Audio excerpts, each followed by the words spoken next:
पाकिस्तान से और पाकिस्तानी चैनल से एक ऐसी बातचीत सामने आई है देश के जिसने बहुतों को एक्सपोज कर दिया है। पाकिस्तानी रक्षा मंत्री के एक बयान ने भारत की सियासत को एक बार फिर से उस बॉइलिंग टेम्परेचर पर ला दिया। दरअसल पाकिस्तान के रक्षा मंत्री ख्वाजा आसिफ ने पाकिस्तान के मशहूर पत्रकार हामिद मीर को एक इंटरव्यू दिया। इस इंटरव्यू में साफ साफ कहा कि कांग्रेस और नेशनल कॉन्फ्रेंस की सरकार अगर आती है तो जम्मू कश्मीर में धारा 370 की वापसी हो जाएगी। यही पाकिस्तान चाहता भी है। मैं वो बयान आपको सुनवाना चाहती हूं पाकिस्तान के रक्षा मंत्री का, और फिर हम आगे बढ़ते हैं। अब तक जो एक बहुत चांस है कि ये जो कोलिशन है ये हुकूमत में आए, और जैसे कि उन्होंने प्रेस कॉन्फ्रेंस में कहा है, बल्कि ये एक इलेक्शन इशू बनाया हुआ उन्होंने कि स्टेटस जो है रिस्टोर होना चाहिए। तो स्टेटस अगर रिस्टोर हुआ तो काफ़ी हद तक जो एक हमारा भी बड़ा एहतजाज रहा है पिछले 4-5 साल में। गो के उन्होंने यही कहा था कि जुम्मे के दिन धूप में खड़े हो जाओ, और सरीना के बाद एक मीटर लगा दिया था। इसके अलावा कुछ भी नहीं किया था इमरान खान ने। तो लेकिन अगर रिस्टोर हो जाता है स्टेटस जो है, तो मैं समझता हूँ कि एक जो ग्रीवेंस है कश्मीरियों को, मकबूजा कश्मीर के जो रहने वाले जो हैं, वो किसी हद तक एक जो उनको एक इंजरी है, एक ज़ख्म जो आया हुआ है उनका मोदी की तरफ से, उसमें कुछ ना कुछ मुंदमिल ज़रूर होगा। अच्छा, इसी बातचीत में बाकायदा हामिद मीर ने कांग्रेस नेता पवन खेड़ा का एक बयान भी इंटरव्यू में दिखाया। जम्मू कश्मीर में विधानसभा चुनाव चल रहे हैं। ऐसे वक्त में इस तरह के बयान सियासी हंगामे के लिए काफी होते हैं, और इसीलिए इस मुद्दे पर आज सीधे प्रधानमंत्री नरेंद्र मोदी ने मां वैष्णो देवी की धरती कटरा से कांग्रेस और एनसी पर निशाना साधा। वो भी सुनिए। पाकिस्तान के डिफेंस मिनिस्टर ने कांग्रेस नेशनल कॉन्फ्रेंस का खुलकर समर्थन किया है।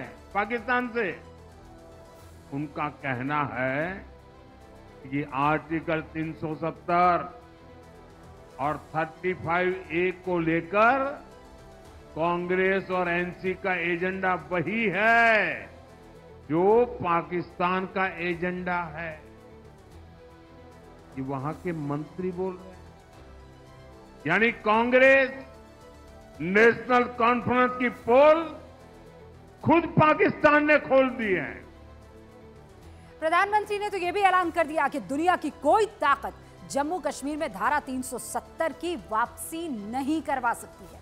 हालांकि पहली मर्तबा नहीं है जब कांग्रेस के किसी नेता के बयान को या विपक्ष के स्टैंड को ऐसे पाकिस्तान ने इस्तेमाल किया हो अपना पक्ष रखने के लिए। आर्टिकल 370 हटने के 20 दिन बाद मैं आपको याद दिलाना चाहती हूं, राहुल गांधी ने कश्मीर के नागरिकों की आजादी पर सवाल उठाए थे, ट्वीट किया था। पाकिस्तान ने इसी ट्वीट को बाकायदा लेकर संयुक्त राष्ट्र संघ को एक चिट्ठी लिखी थी, और उस चिट्ठी की कॉपी इस वक्त मेरे पास मौजूद है। पाकिस्तान के तत्कालीन मानव अधिकार मंत्री शिरीन मजारी ने यह दावा किया कि भारत के मेन स्ट्रीम सियासत के बड़े नेता ये मानते हैं कि कश्मीर में भारत मानव अधिकारों का उल्लंघन कर रहा है।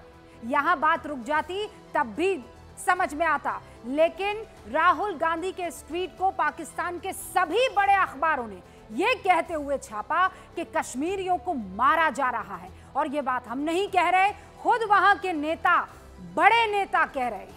इससे पहले सर्जिकल स्ट्राइक के सबूत मांगने पर पाकिस्तान और उसकी मीडिया ने कांग्रेस के दिग्विजय सिंह, अरविंद केजरीवाल सहित कई नेताओं की जमकर तारीफ की थी।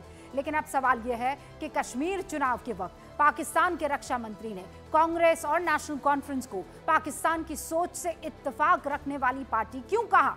इसका सीधा जवाब नेशनल कॉन्फ्रेंस के घोषणा पत्र से आपको मिल जाएगा। नेशनल कॉन्फ्रेंस ने अपने घोषणा पत्र में 12 गारंटीज दी है, जिसमें सबसे अहम है जम्मू कश्मीर में धारा 370 और 35A की बहाली। हालांकि कांग्रेस ने अपने घोषणा पत्र में ऐसी कोई बात नहीं लिखी है, और ना ही उसके नेता धारा 370 और 35A की वकालत कर रहे हैं।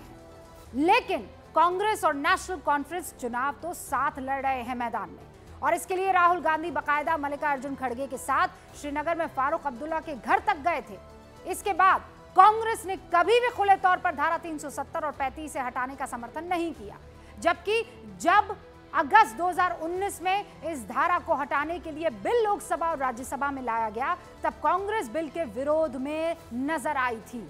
यही वो स्टैंड है जिसे पाकिस्तान अपने एजेंडे के लिए इस्तेमाल कर रहा है।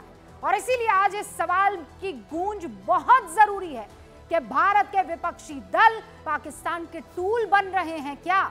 ये बड़ा सवाल आज पूछना बेहद जरूरी है। और इसीलिए इस पर बातचीत करने के लिए सारे खास मेहमान हमारे साथ जुड़ चुके हैं। सवाल आपके सामने है, क्या भारत के विपक्षी दल पाकिस्तान के टूल बन रहे हैं? और अगर ऐसा है तो क्यों? चलिए शुरू करते हैं गूंज।